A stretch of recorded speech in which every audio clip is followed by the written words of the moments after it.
ये वो शरीफ माफिया है जिसने बेनजीर और उसकी वालदा की तस्वीरें हवाई जहाज से लाहौर के ऊपर फेंकी, उनकी फेक तस्वीरें। ये वो माफिया है जो एक खातून मुसलमान होकर पाकिस्तान आई, उसके ऊपर इन्होंने यहूदी लॉबी की पूरी कैंपेन चलाई।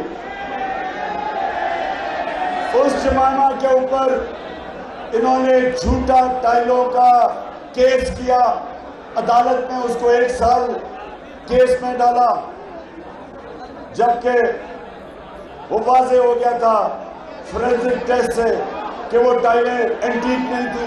उसके बावजूद 1 साल उन्होंने उसको अदालतों में खपाया। ये वो लोग हैं जिन्होंने खातून से मेरे ऊपर 2018 के इलेक्शन में किताब लिखवाई पैसे देके,